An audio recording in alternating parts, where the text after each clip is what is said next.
Bien, mis amados, gracias damos a nuestro Dios por darnos este tiempo para poder compartir la palabra del Señor.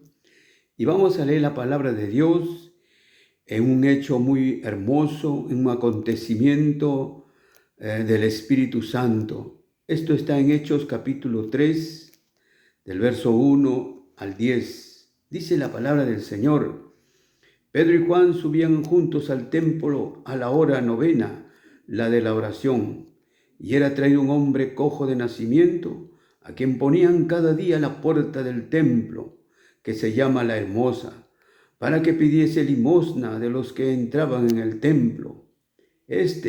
Cuando vio a Pedro y a Juan que iban a entrar en el templo, le rogaba que le diese limosna. Pedro con Juan, fijando en él los ojos, le dijo: míranos. Entonces él estuvo atento, esperando recibir algo de ellos. Mas Pedro dijo: no tengo plata ni oro, pero lo que tengo te doy. En el nombre de Jesucristo de Nazaret, levántate y anda. Y tomándole por la mano derecha, le levantó, y al momento se le afirmaron los pies y tobillos, y saltando se puso en pie y anduvo, y entró con ellos en el templo, andando, saltando y alabando a Dios. Y todo el pueblo le vio andar y alabar a Dios, y le reconocían que él era el que se sentaba a pedir limosna a la puerta del templo, La Hermosa, y se llenaron de asombro y espanto por lo que había sucedido.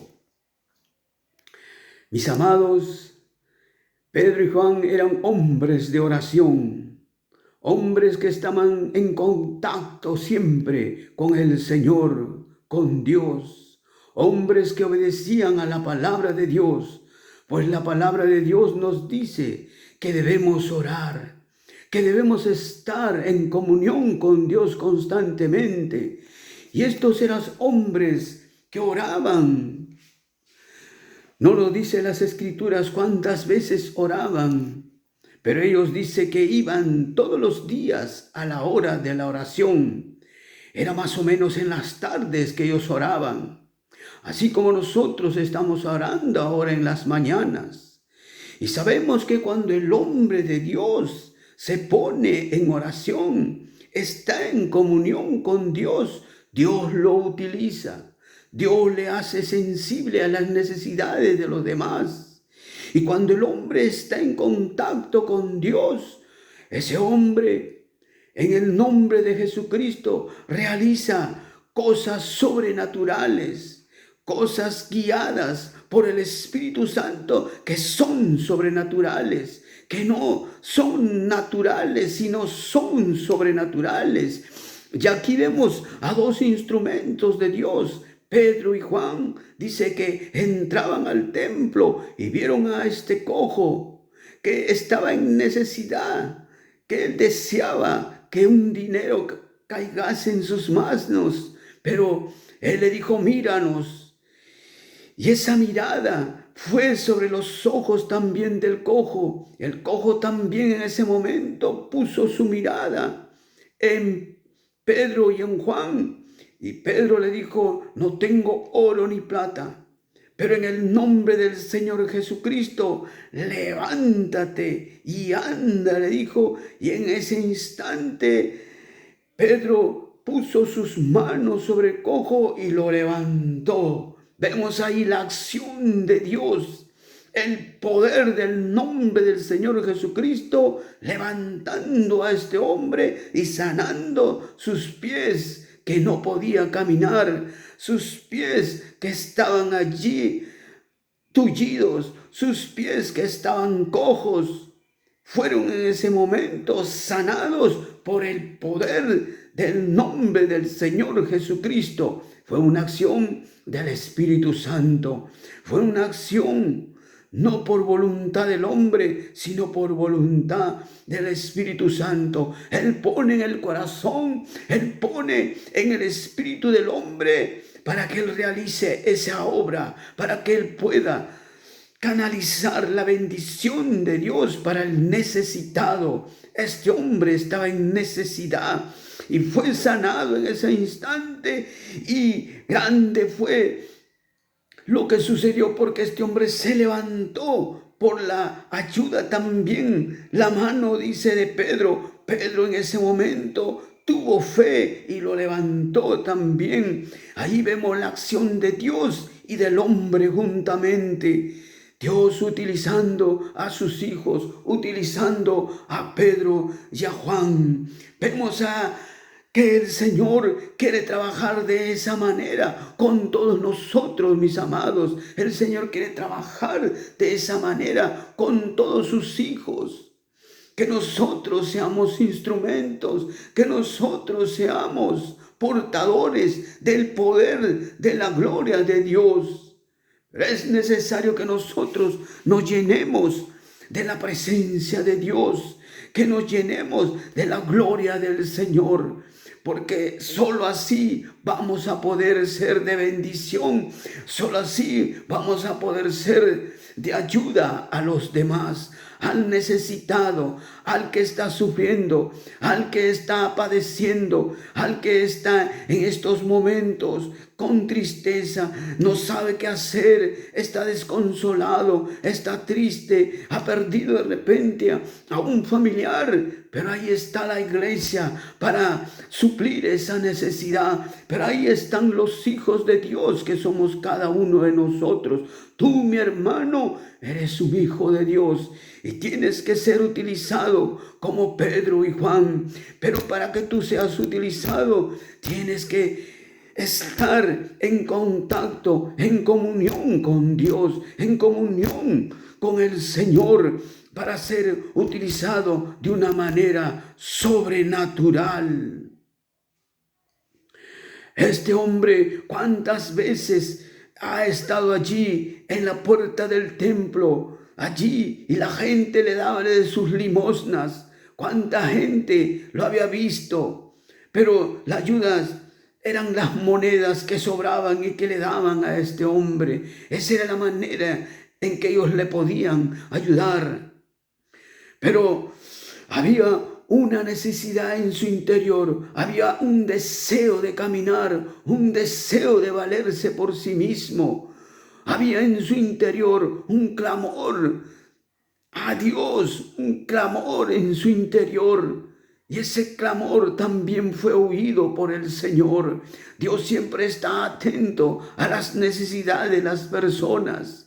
Y es ahí cuando Dios envía a sus hijos, envía a sus instrumentos para poder dar la mano, para poder hablar a esas personas. Pedro y Juan no tenían dinero, no tenían oro ni plata, pero tenían en abundancia la presencia de Dios, pero tenían en abundancia la gloria de Dios. Estaban llenos del Espíritu Santo, estaban llenos de Dios.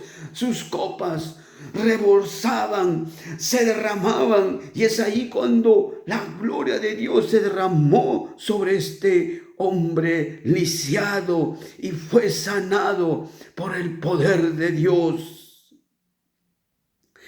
Y dice que este cojo ya sano, dice que entró con Pedro y Juan, entraron al templo. Y entrando en el templo, dice, andando, y comenzaba a andar, y comenzaba a saltar, y sobre todo, dice, alabar a Dios. El templo se volvió en ese momento un lugar de fiesta, un lugar de adoración, un lugar donde todos glorificaban el nombre de Dios. Se volvió una iglesia poderosa, una iglesia de avivamiento, una iglesia donde todos pudieron ver la gloria del Señor. Esa es la iglesia que Dios desea, donde todos puedan alabar por los hechos y por las maravillas del Señor. Todos puedan ver los milagros gloriosos de nuestro Señor. Y allí ellos comenzaron a ver cómo este hombre saltaba, glorificaba a Dios, y todo el mundo lo dejaba que exalte, que alabe, que glorifique al Señor, porque la gloria la estaban dando al Señor. Y dice que todos ahí se llenaron de asombro y espanto por lo que había sucedido. Sí, mis hermanos, sigamos siendo hombres de oración. Dios nos está preparando para poder ser de canales y de bendición a los demás, para poder salir y ayudar a los que están en necesidad. Sí, mis amados, Dios está utilizando a estos hombres entregados en las manos del Señor, que se entregan sin reserva, que se entregan por amor a su nombre y por amor también al prójimo. Las Sagradas Escrituras nos habla también de cuando el Señor Jesucristo dice ascendió a un monte, y ese monte nos dice las Escrituras, nos dice los Evangelios, subió a un monte y en ese monte dice que se transfiguró el Señor. Su rostro comenzó a resplandecer, su vestimenta se convirtió, dice en ese momento, blanco, más blanco que la nieve, más blanco, dice, que cualquier vestimenta en este mundo, resplandeciente. Y Pedro, Juan y Jacob, que estaban allí, dice, quedaron, dice, asombrados de lo que miraban. Sí, mis amados, donde hay oración, ahí suceden cosas sobrenaturales. También el Señor Jesucristo había subido a ese monte, dice, a orar, a clamar a su Dios, a clamar a su Padre. Y ahí es donde el Padre se revela, y ahí es donde también dice que aparece Moisés y Elías, dice, resplandecientes también, y comienzan a conversar con Jesús y comienzan a hablar de todo lo que va a acontecer con Jesucristo, cómo iba a ser sacrificado, cómo él tenía que ir a Jerusalén a padecer, dice, por la humanidad. Mis hermanos, quiero que noten también allí, estos hombres estaban, dice, para orar en ese lugar. Y ahí estaba Jesús orando. Y ahí estaba Jesús clamando. Y la gloria del Señor descendió. Sí, mis amados, cosas sorprendentes, cosas maravillosas surgirán, habrán en nuestro ministerio. Cuando nosotros estamos orando, seremos eficaces de ayuda a los demás. El Señor nos enseña en ese pasaje, en el pasaje de la transfiguración, que cuando uno está en oración suceden cosas sobrenaturales. Y es ahí que Jesús, dice, desciende con Pedro, Juan y Jacob, y dice que vino ante el Señor Jesucristo un hombre que tenía a su hijo que estaba, dice, poseído por un espíritu. Este espíritu lo lanzaba al agua o lo lanzaba al fuego para matarlo. Y él dice, Señor, he venido a tus discípulos y no pudieron sanarlo, no pudieron liberarlo. Y el Señor se enoja, le dice, ¿hasta cuándo he de estar con ustedes? ¿Hasta cuándo he de soportarlos? Traedme a tu hijo. Y en ese momento el Señor reprende al espíritu de este joven y lo echa fuera, y este joven queda sano instantáneamente. Sí, mis amados, ahí nos enseña de que no es poco la oración que debemos, mis amados, de estar, sino en mucha oración, en mucho contacto con Dios, porque los tiempos nos requiere que nosotros estemos en oración. Sigamos orando, mis amados. Dios lo bendiga a todos ustedes.